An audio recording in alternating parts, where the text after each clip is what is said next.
Amém? Eu quero falar sobre um assunto hoje pela manhã, algo que Deus tem ministrado no meu coração há alguns meses, que eu tenho vivido há alguns anos, mas que foi muito interessante porque o pastor Daniel Lara, quando ele veio ministrar na conferência, ele deu um start nisso, e eu vou pegar o gancho e vou aproveitar esse start para começar a falar sobre o que Deus tem me ensinado sobre esse assunto. Já há muitos livros circulares no mundo, a psicologia fala sobre esse assunto, mas a palavra de Deus sempre falou sobre esse assunto. Então hoje eu quero falar sobre a mesa, sobre a importância da mesa. Nós vivemos um cristianismo e nunca como antes, muitas vezes de aparência, muitas vezes de status. E muitas vezes nós temos que fazer um show para os irmãos ficarem entretidos na palavra ou no louvor, porque nós vivemos em um tempo onde a glória de Deus não é mais a presença, é a fumaça que é soltada dos palcos. Onde a palavra que transforma não é a palavra viva e eficaz da Bíblia, mas é a palavra do coach, que te dá uma palavra de inspiração pela manhã. E isso tem prejudicado o evangelho puro e simples. O evangelho é puro e simples, irmãos. Não tem nada de difícil, não tem nada de pesado, não tem nada onde você precisa sofrer absurdamente para viver o evangelho. Há muita renúncia, há muita luta. Crente gosta de luta, né, irmãos? Nós temos corinho falando de luta. Mas eu fico angustiado às vezes quando os irmãos levam um evangelho que é só luta. Mas nem lutador do UFC luta tanto quanto os irmãos crentes. Porque é luta atrás de luta e você conversa com o irmão, é só isso. Isso não é o evangelho, irmãos. Nós vemos Paulo falando, alegrai-vos constantemente no Senhor. Nós vemos os salmos nos ensinando a alegrar-nos no Senhor, independente das nossas lutas. Todos nós temos lutas, irmãos.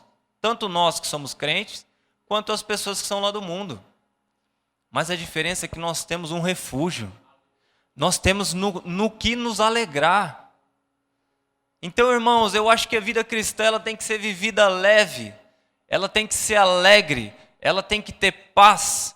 Mas não é a paz que o mundo dá, é a paz que Cristo nos dá. E não uma vida tribulada, angustiante. Eu não sei como alguns irmãos conseguem viver 10, 20, 30 anos no Evangelho e sempre nessa situação. Que labuta, que luta, que prova. É prova atrás de prova. Mas um dia minha vitória vai ter sabor de mel. Muitos cristãos vivem dessa forma, achando que um dia vai chegar a sua vitória, mas deixa eu te contar um negócio por essa manhã. Sua vitória já chegou, irmãos. A sua vitória está lá na cruz, há 2000 anos atrás, quando Jesus se entregou. A sua vitória é a vitória dele. Você não precisa mais ficar esperando a vitória para as suas lutas. Nós somos cristãos e soldados de Cristo, mas nós entramos na batalha sabendo que nós já vencemos. Você vai passar por dificuldade? Você vai ter que lutar? Vai, mas sabendo que já venceu.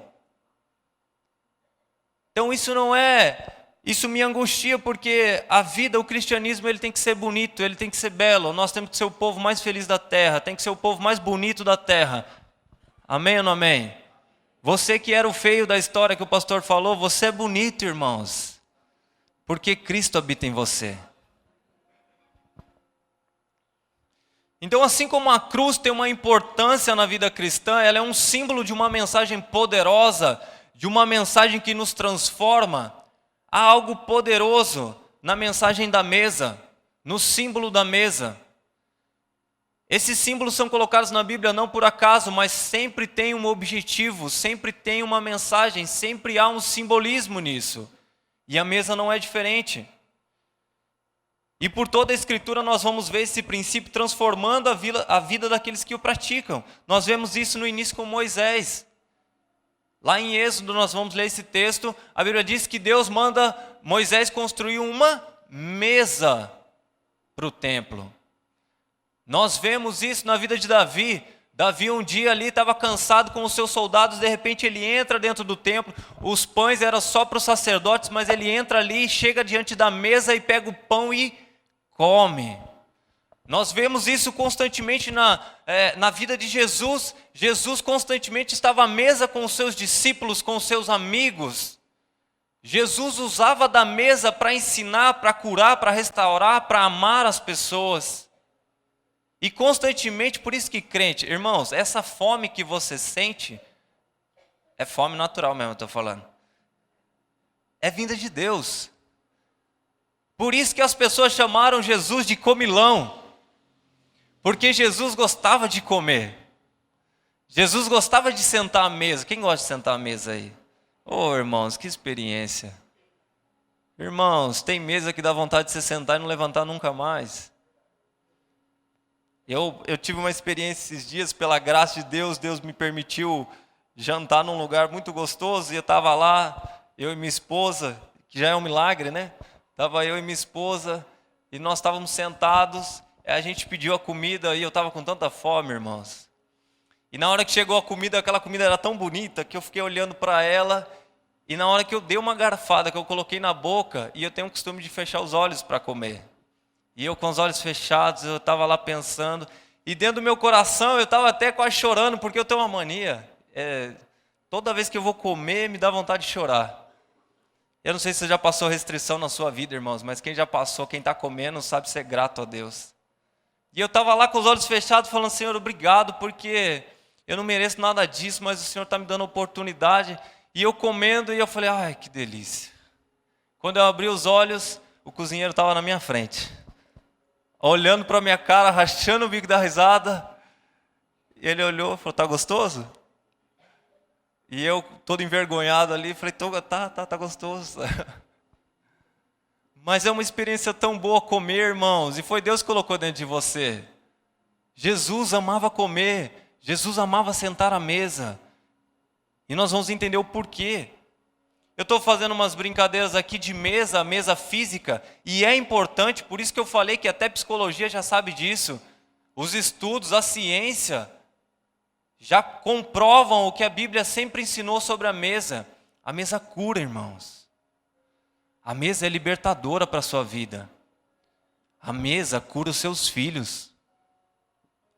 Pai, mãe, você precisa sentar à mesa com o teu filho.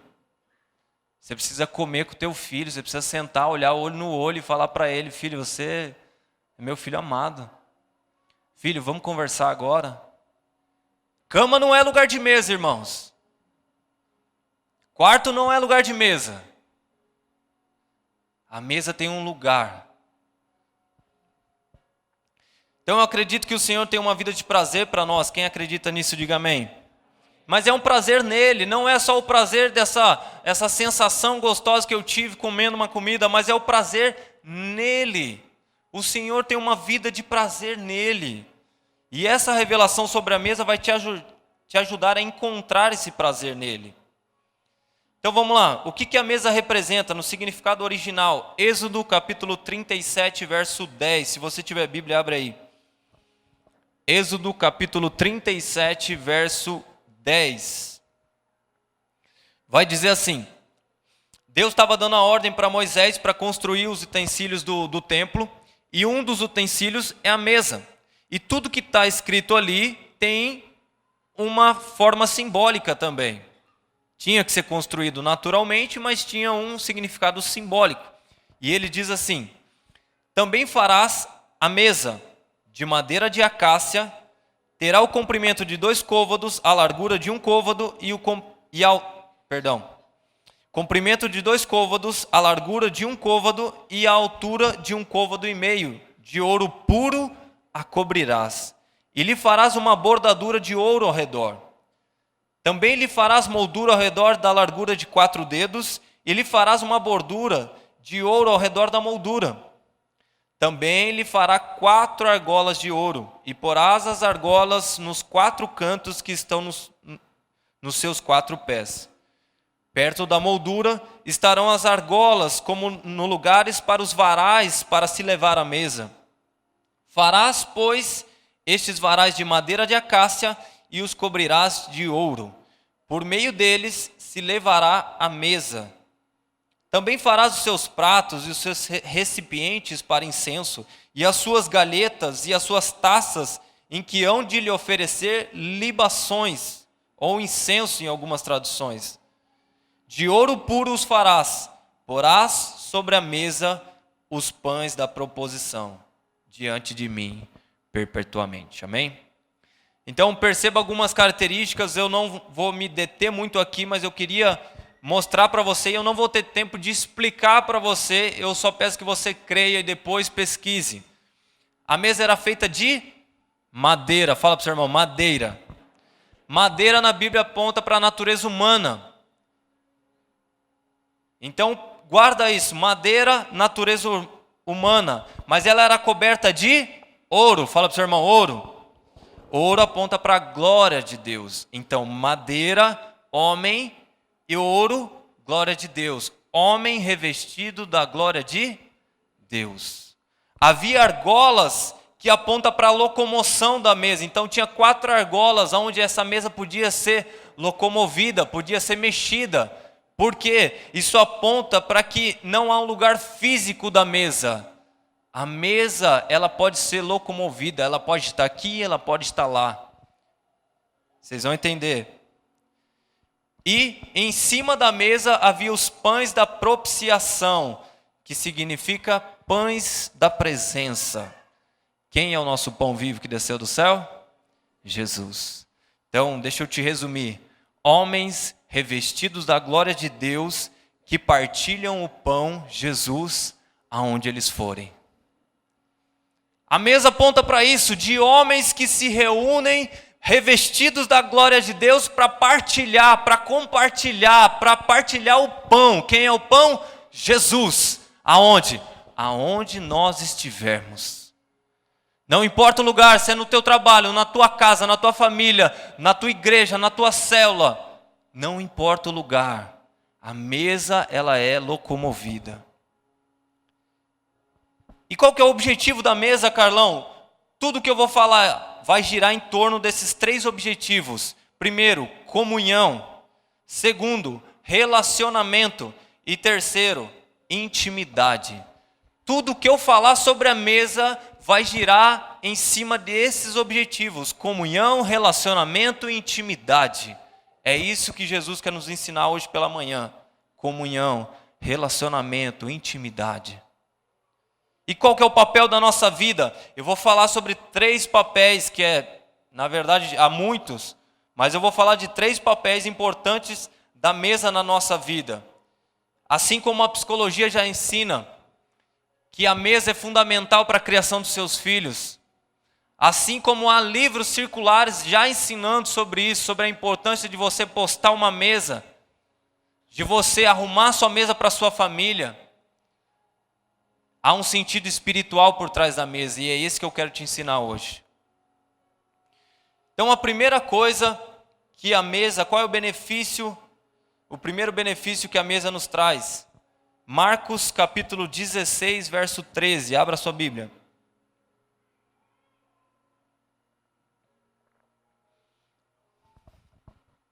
Marcos capítulo 16, verso 13.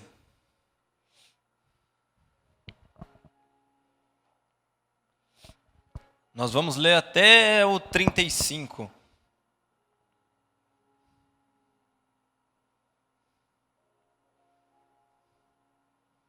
Vamos lá, eu vou acompanhar aqui. E indo eles, anunciarei os demais, mas também a estes 2, eles não deram crédito. Finalmente, apareceu Jesus aos 11, quando estavam à mesa, e censurou-lhes a incredulidade e a dureza de coração, porque não deram crédito aos que tinham visto já ressuscitado. E disse-lhes, ide por todo o mundo.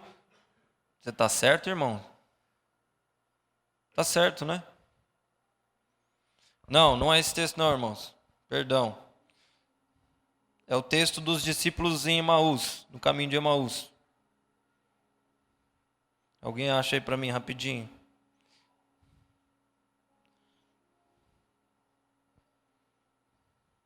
Ou é esse mesmo?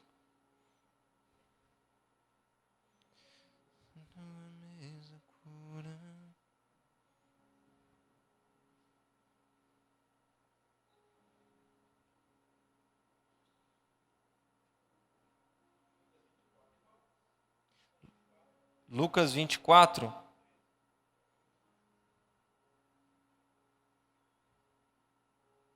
Isso, vamos lá em Lucas 24.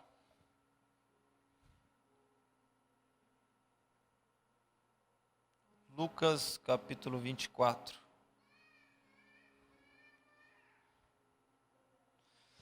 Verso 36. Diz assim: Falavam ainda essas coisas quando Jesus apareceu no meio deles e lhe disse: Paz seja convosco. Eles, porém, surpresos... Não, é antes. Ô, bexiga. Verso 13, perdão.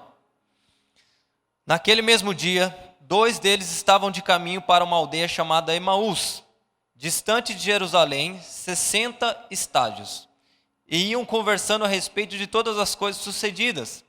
Aconteceu que, enquanto conversavam e discutiam, o próprio Jesus se aproximou e ia com eles. Os seus olhos, porém, estavam como impedidos de o reconhecer. Então lhes perguntou Jesus: Que é isso que vos preocupa e de que ides tratando à medida que caminhais? E eles pararam entristecidos. Um, porém, chamado Cleopas, respondeu dizendo: És o único, porventura, que, tendo estado em Jerusalém, ignora as ocorrências destes últimos dias? E ele lhes perguntou: Quais? E eles explicaram o que aconteceu a Jesus, o Nazareno, que era varão profeta, poderoso em obras e palavras diante de Deus e de todo o povo. E como os principais sacerdotes e as nossas autoridades o entregaram para ser condenado à morte e o crucificaram.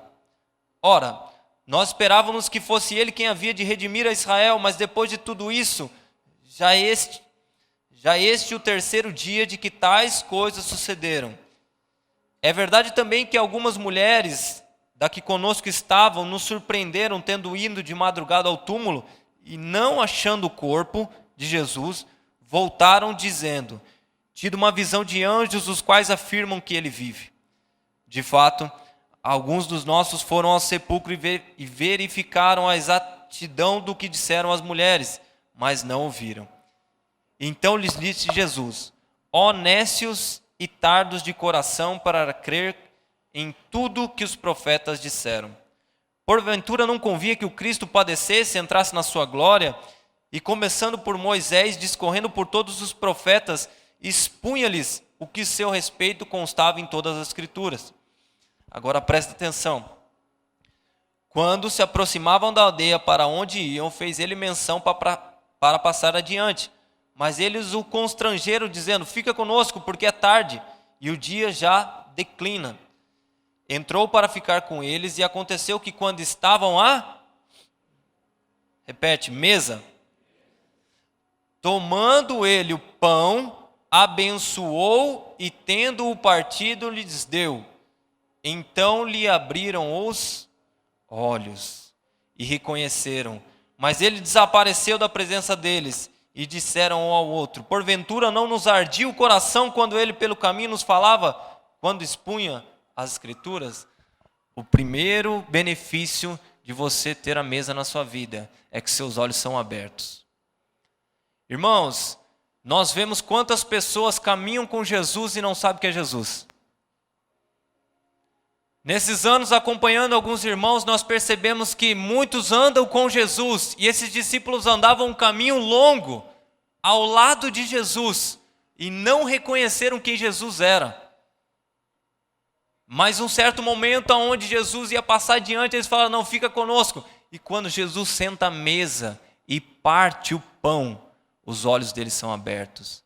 Seus olhos serão abertos para Cristo quando você partir o pão na mesa, irmãos. É na mesa, é naquela reunião onde você fala de Cristo, onde Cristo é manifesto. Os nossos olhos são abertos. Tem muita gente que está há anos caminhando com Jesus, mas não conhece o Senhor.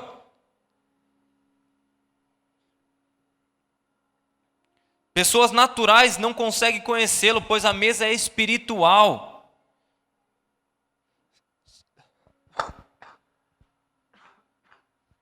Perdão, irmãos. Eu sei que eu falei de luta, mas hoje está uma luta para pregar. Mas eu já recebi a vitória, amém? E é interessante que, não sei se você já sentou com pessoas assim, que você senta para falar com ela, ela fala de tudo, menos de Jesus. Você pode falar com ela sobre churrasco, você pode falar com ela sobre carro, você pode falar com ela sobre casa, você pode falar com ela sobre negócio, sobre bolsa de valores, mas a pessoa não tem nada para falar sobre Jesus. Você pode passar 3 horas conversando com a pessoa não consegue falar um A de Jesus. Pessoas, crente eu estou falando, não estou falando um novo convertido, não estou falando uma pessoa que é do mundo, pessoas crentes, que você tem assunto de tudo, mas quando você vai falar de Jesus, acaba o assunto. Sabe por quê? São pessoas que andam com Jesus, mas não conhecem. Infelizmente está cheio de gente assim, que está caminhando à distância com Jesus, mas não conhece verdadeiramente. Jesus quer abrir seus olhos pela manhã hoje. Jesus quer partir o pão com você hoje. Jesus não quer uma vida de você caminhar ao lado dele, de falar assim, eu vou fazendo minhas coisas, Jesus vai me acompanhando e vai me abençoando. Não, Jesus quer fazer parte da tua vida. Jesus quer que você saiba quem ele é na sua vida. E é tão sério isso, irmãos, que muitos chegarão diante de Jesus naquele dia, no reino, no seu reino, e a Bíblia diz que ele vai preparar um banquete. Perceba isso, Deus vai preparar um banquete na noite nupcial, no dia do nosso casamento com Cristo, quando nós fomos arrebatados. E é interessante que ele fala que vai preparar uma mesa e um banquete. Só que muitos vão chegar diante de Jesus e vão falar assim, Jesus, eu expulsei demônio, eu fiz isso, eu fiz aquilo, eu caminhei com o Senhor. O Senhor vai olhar para eles e fala, eu não vos conheço. Porque conhecer Jesus é muito mais importante do que fazer algo para Jesus. Tem muita gente fazendo algo para Jesus, mas não conhece o Senhor que você está trabalhando. Irmão, se você conhece Jesus, irmão, você pode até tropeçar, mas você não sai da presença dele. Sabe por quê? Porque ele é totalmente diferente de qualquer coisa nessa terra. A presença de Deus é inegociável para aqueles que conhecem a Jesus. Segundo benefício. Então o primeiro benefício é conhecê-lo, é ter intimidade. Segundo, na mesa há compartilhamento. Eu não vou ler, eu vou tentar falar sobre o texto porque está difícil de eu ler. Mas um dia Jesus, na ceia, na sua última ceia inclusive com os discípulos, ele estava sentado à mesa e de repente ele pega uma bacia, uma toalha, joga nas costas e agora ele fala, vou fazer o seguinte, eu vou lavar os pés de todo mundo. Pedro inicialmente fala assim, não, os meus pés o Senhor não vai. Jamais o Senhor pode fazer isso. E aí Jesus fala, se eu não lavar os seus pés, você não tem parte comigo. Aí Pedro volta atrás e fala, então lava até a cabeça. E Jesus falou, não precisa. Aqueles que já foram lavados só precisam lavar os pés. E essa é a história, está lá em João capítulo 13, esse é o texto certo, eu só não li. Depois você acompanha lá. E é incrível essa história porque no verso 15, olha o que ele diz, depois de ter lavado-lhe os pés, tomou as vestes e voltando à mesa, perguntou-lhes, compreendeis o que vos fiz? Vós me chamais de mestre e senhor, e dizeis bem, porque eu sou. Ora, se eu sendo o senhor e mestre, vos lavei os pés, também vós deveis lavar os pés uns dos outros, porque eu vos dei o exemplo, para que como eu fiz, façais vós também. Uma das maiores lições que Jesus deixa na mesa, é que na mesa nós aprendemos a servir os nossos irmãos. Na mesa nós aprendemos a não viver uma voltada para as nossas necessidades ou fetiches pessoais. Na mesa, irmãos, eu não sei se você tem noção do que está acontecendo aqui, mas naquela época quem lavava os pés eram os escravos.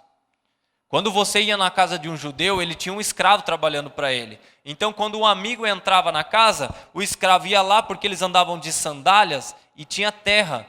Então eles chegavam com os pés sujos, o escravo ia lá, lavava os pés e eles entravam para casa. Jesus está quebrando todo tipo de paradigma aqui. está causando uma revolução dentro daqueles irmãos, dentro daqueles amigos, discípulos. Ele está falando, eu sou o rei do universo, eu sou o Deus Todo-Poderoso, o El Shaddai, mas eu me ajoelho diante dos homens para servir. Hebreus vai falar que ele se fez menor do que os anjos, ele se humilhou, não usurpou, mesmo sendo Deus, não usou da sua posição, mas ele se humilhou. Irmãos, eu não sei se você consegue entender isso, irmãos, mas o Deus Todo-Poderoso que nós servimos se ajoelhou aos pés dos discípulos para lavar o pé deles. Você tem noção do que é ser constrangido por Deus?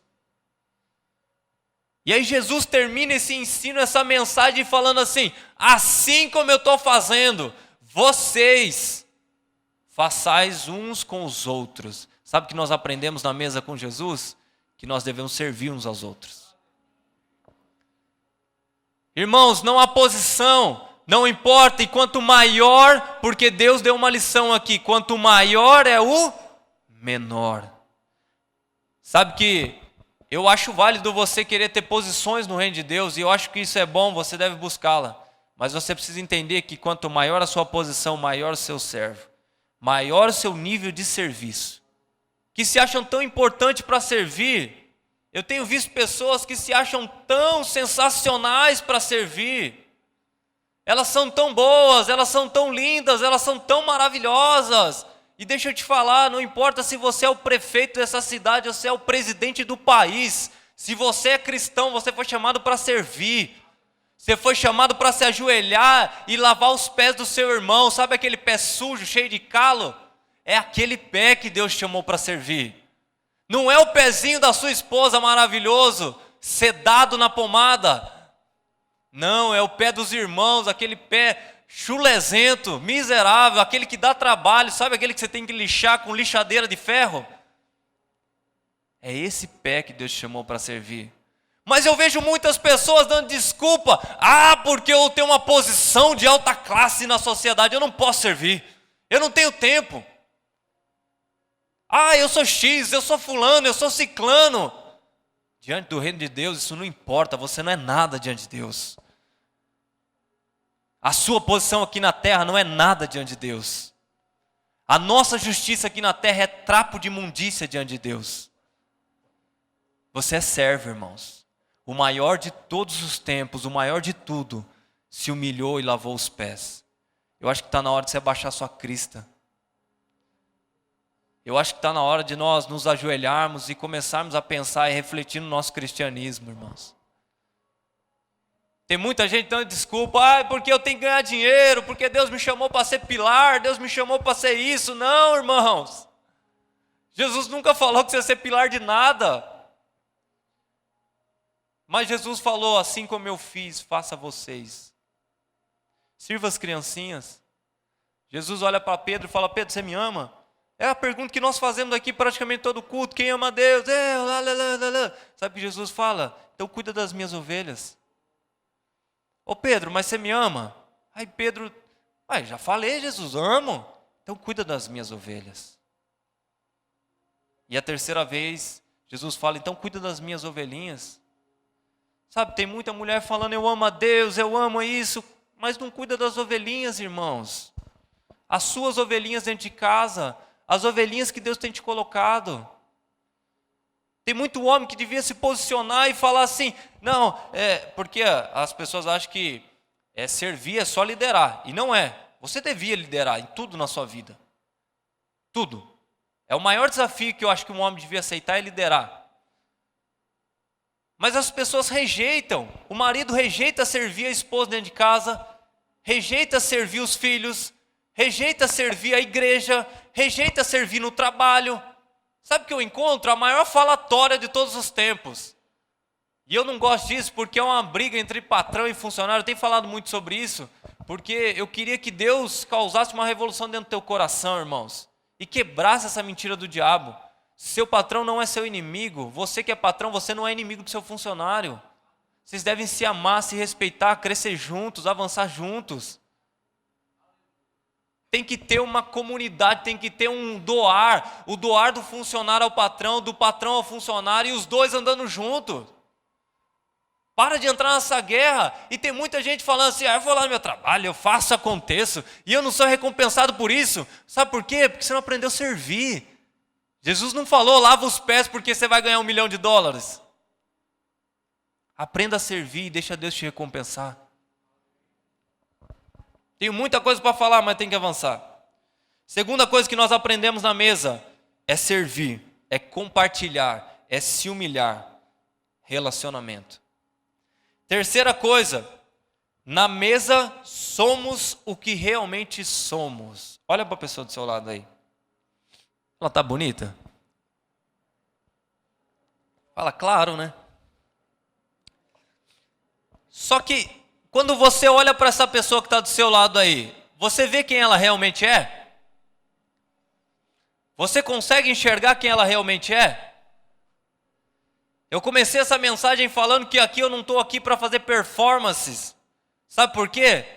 Porque eu posso subir aqui e fazer uma performance extraordinária e você sair daqui falando, uau! Como ele prega! Como é a retórica dele! Nossa, que palavra maravilhosa! Mas eu posso subir aqui e simplesmente pregar a palavra de Deus e causar muito mais coisa no teu coração. Então não é uma coisa que Deus tem me falado sobre as performances. E uma coisa que a mesa vai contra é as performances que nós fazemos. O Léo ministrou louvor aqui. Quem sentiu unção e graça de Deus? Irmãos, é muita graça de Deus. Você vê um ambiente suave, você vê um ambiente do Espírito Santo, você vê a presença de Deus se manifestando. É maravilhoso. Mas o Léo podia subir aqui, dar 3 cambalhotas e um mortal daqui de cima e vocês iam falar... Todo mundo bate palma. Sabe uma das coisas que me incomoda? Nós acabamos o louvor, aí todo mundo bate palma. Eu fico pensando na minha cabeça, mas nós estamos batendo palma para o louvor ou nós estamos batendo palma para Jesus? Porque às vezes eu não consigo, nós estamos numa liturgia tão automática que acaba o louvor, todo mundo bate palma. O ministro nem pediu para bater palma, mas está todo mundo batendo palma. A gente acaba o culto, aí o pastor sempre fala, né? Dê uma salva de palmas, abraça seu irmão, vai na paz do Senhor, né? Aí o que eu faço no final do culto? Eu troco, só para ver, mas os irmãos fazem a mesma coisa. Bate palma, dá um abraço do seu irmão e vai na paz do Senhor. Porque nós estamos tão no automático, você senta aí, você já sabe o que vai acontecer. Porque há uma performance, há um estilo, e eu não estou pregando contra isso. Mas irmãos, nós devemos tomar cuidado. Êxodo capítulo 34, no verso 29 ao 35,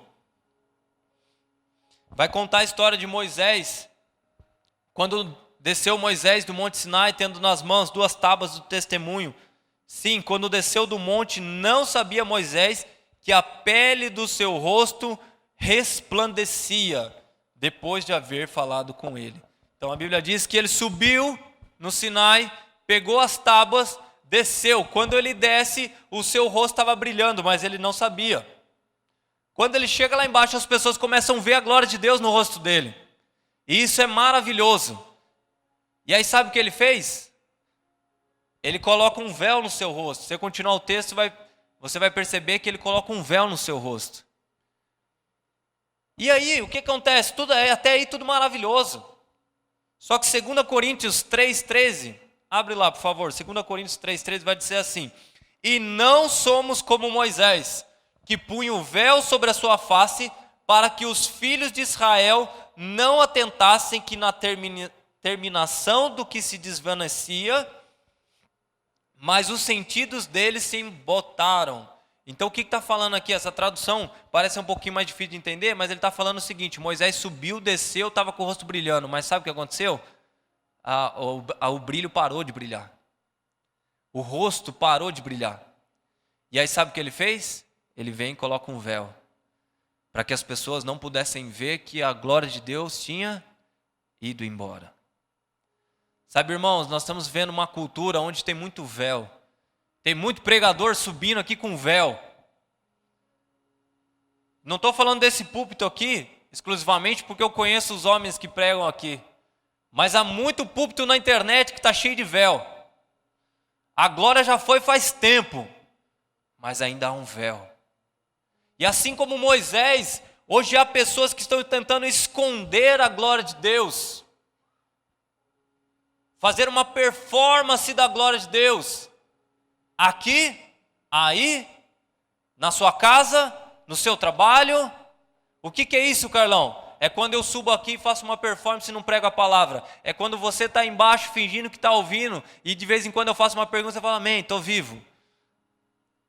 É quando na hora do louvor você fecha os olhos e não consegue adorar a Deus e você fica mais preocupado com a pessoa que está do seu lado do que com a presença de Deus. É quando você vai para uma célula porque você vai por obrigação, você não vai porque a glória de Deus está lá, porque você está buscando o Senhor. É quando você está no seu trabalho fingindo ser crente, com um véu na sua cara, mas na hora que pisa no seu calo a coisa complicou. Tem muita gente usando véu. Só que, irmãos, Moisés podia ir para vários lugares com o véu, mas tem um lugar onde ele não conseguia ficar com o véu. Sabe onde é? Na mesa. Porque ninguém consegue comer de máscara. Sabe por que a mesa é poderosa, irmãos? Porque a mesa te expõe. A mesa revela quem você é realmente. Sem o glamour, sem o status, sem aquilo que nós fingimos ser na frente das pessoas, sem nada. É você e Deus. Todo mundo tem que tirar a máscara para comer. Estou vendo uma irmã de máscara. Você consegue comer de máscara? Não. Tem que tirar a máscara para comer. A mesa ela é tão poderosa que não há máscaras nela. Não há performance a ser analisadas. Não há títulos ou posição. Isso aqui, irmão, quando eu aprendi, eu falei, uau, meu Deus. A mesa ela é tão poderosa, essa reunião de irmãos, de amigos, onde nós partilhamos o pão, é tão poderosa, porque na mesa não há posição e título. Na mesa nós somos todos iguais diante de Jesus. Você não precisa usar uma máscara. Sabe por quê? Porque, presta atenção, o que te faz maior do que o seu irmão é suas pernas. Quando nós estamos na mesa, nós estamos tudo do mesmo tamanho, olho no olho, coração aberto. Quando nós estamos na mesa, aquilo que te faz maior, as suas pernas, está escondido debaixo da mesa. Na mesa nós somos todos iguais diante de Jesus. Não importa se você é o apóstolo X, o presbítero das nações, na mesa você é o filho de Deus. Você é o servo de todos. Na mesa todos os nossos títulos, não é que você deixa de ser, mas eles estão escondidos debaixo da mesa. Você não precisa ter vergonha, você não precisa ter receio, você não precisa se esconder, porque ali você pode ser quem você é. Por isso que muitos têm medo e até rejeitam a mesa, porque líderes que se escondem como Moisés, porque o pensamento dessas pessoas, desses líderes que se escondem atrás do véu é o seguinte: as pessoas vão ver quem eu realmente sou, as pessoas vão ver as minhas falhas, vão ver quanto eu tenho os meus problemas, as minhas lutas. Então as pessoas têm medo de tirar o véu, têm medo de serem quem elas realmente são. Por quê? Porque as pessoas vão ver quem você é e talvez você não goste de quem você é. Talvez você olha você no seu secreto e fala, eu não sou aquilo que eu gostaria de ser. E você tem medo de se expor, mas é quando nós nos expomos que nós somos transformados. O pastor bem disse aqui no começo, que quando nós o contemplamos com a face desvendada, nós somos transformados de glória em glória. Tira a máscara e Jesus vai te transformar. Você não precisa ter medo, não vai ter um dedo na tua cara apontando para você e falando você é isso, você é aquilo. Há uma mão estendida, pronto para te ajudar na mesa.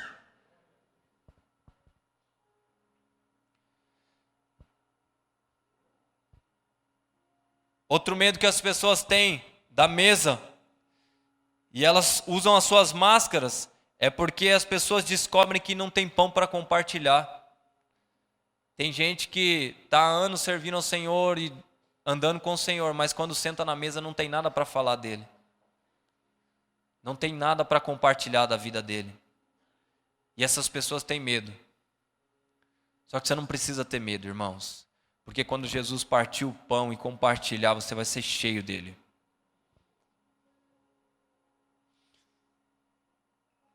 Para quem é a mesa então, Carlão? Para encerrar. João capítulo 15, verso 12 ao 15.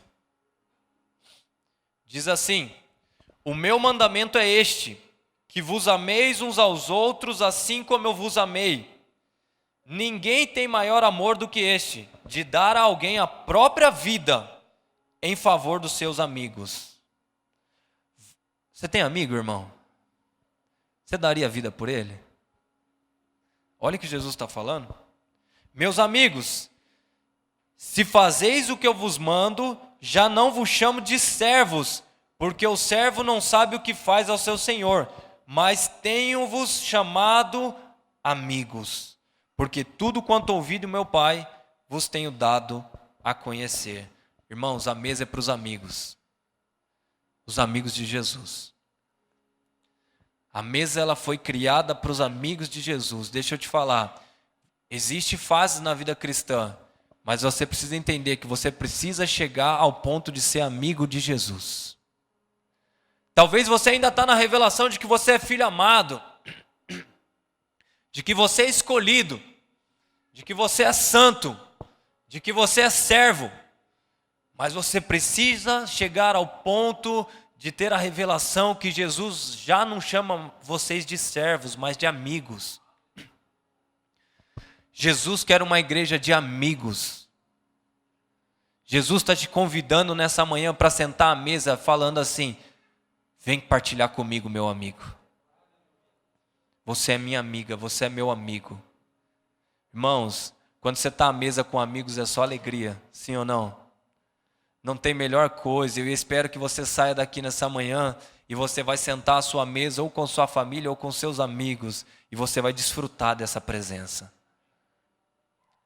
Porque estar na mesa com os amigos é fundamental. É muita risada? Sim. Mas é muita coisa boa. É muito amor envolvido. Jesus está falando: se vocês me amam, amem uns aos outros. Porque vocês não são mais servos, vocês são meus amigos. Aprenda a viver na mesa, compartilhe na mesa, sirva na mesa, ter intimidade na mesa. É isso que nós aprendemos hoje pela manhã.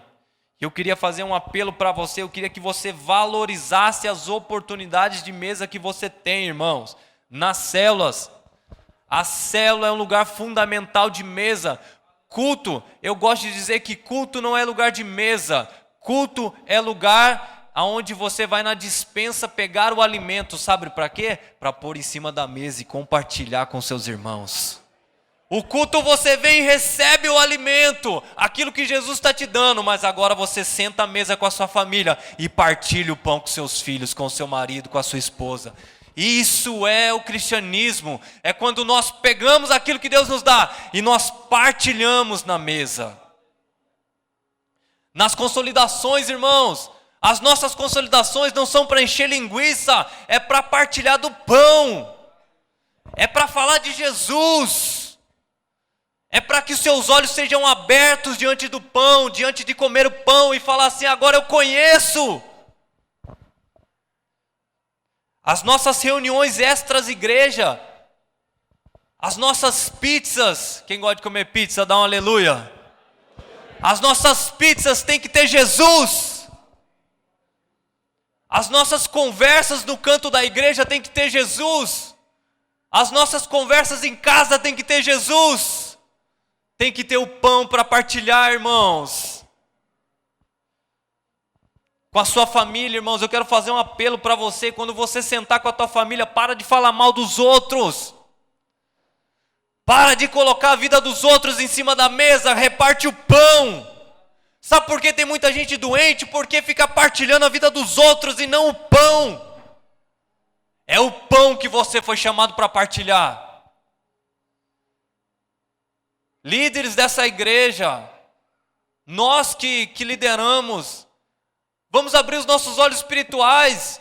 Às vezes você fala assim, porque o ministério está assim, porque o fulano não dá resposta, o ciclano não dá resposta. Mas quando eu sento na mesa com a minha esposa, eu fico falando, pô, mas o Léo também, o Léo não vai, hein, Léo? Nossa, mas o Léo não frutifica, o Léo é isso, o Léo é aquilo. Você semeia algo na mesa e quer colher algo diferente na vida do Léo. Irmãos, abre seu olho, você que é líder de célula. Começa a olhar para a tua célula, senta na mesa com a tua esposa e começa a falar, esse irmão é bênção, esse irmão é bênção, esse irmão é bênção, esse vai ser líder, esse vai multiplicar, esse vai crescer, esse vai ter o casamento restaurado. Começa a partilhar o pão na tua casa e você vai ver se vai ser curado. Irmãos, Jesus tem cura para você, irmãos. Você que é membro de célula, talvez você saia da sua célula e fale assim, mas meu líder é ruim. Você chega na tua casa e fala assim, amor, eu não sei o que eu estou fazendo lá. Para de partilhar a vida do seu líder na tua casa. Começa a partilhar o pão. Irmãos, abre os seus olhos espirituais. Tem muita coisa boa para a gente conversar, irmãos. Carlão, mas só vou falar de Jesus agora? Não, você pode falar de carro, pode falar de outras coisas. Mas Jesus sempre vai ter que estar no assunto. Quando se reunirem, não falem besteira, não falem mal de outras pessoas, falem das coisas do reino. Não é somente falar de igreja, não é somente falar do reino, das escrituras, das revelações, das impressões espirituais, é de Jesus. É de tudo aquilo que Ele nos dá. Deixa eu te falar, Deus me incomoda para falar isso para você, líder. Às vezes você só fica falando de liderança. Começa a falar de Jesus, irmãos. Você senta na sua casa, senta com o seu discipulador, senta com o teu pastor e só fala de liderança, fala um pouquinho de Jesus, irmãos. Você vai ver como que você sai cheio de Deus. Você quer ter fé para vencer as lutas que nós gostamos de falar, que nós lutamos? Fale de Jesus, coma do pão.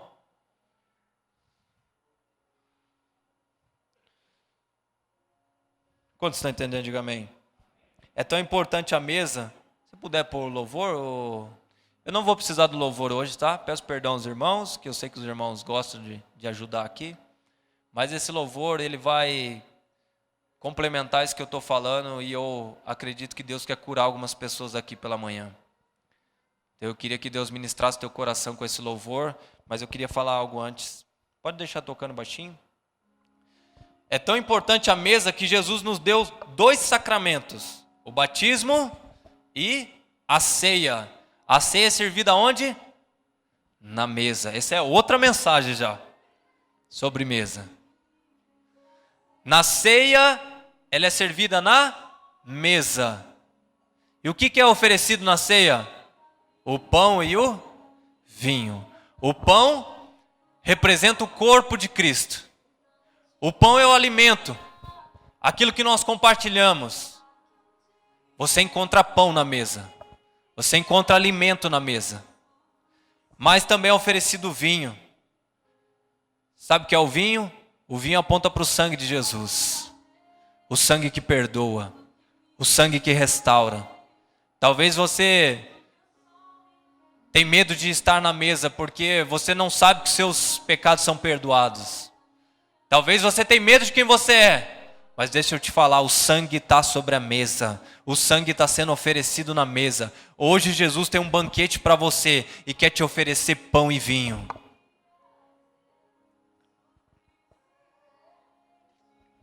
Olha que interessante esse texto, 1 Coríntios 11, 23, 26. Porque eu recebi do Senhor o que também vos entregueis, que o Senhor Jesus, na noite em que foi traído, tomou o pão, e tendo dado graças, o partiu e disse, este é meu corpo que é dado por vós, fazei isso em memória de mim.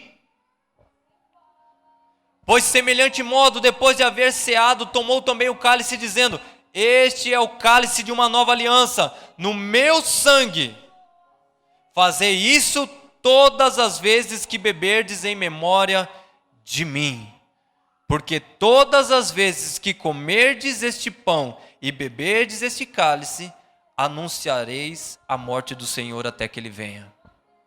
Toda vez que nós nos reunimos para ceiar, para se reunir na mesa, é para lembrar e anunciar a morte de Jesus.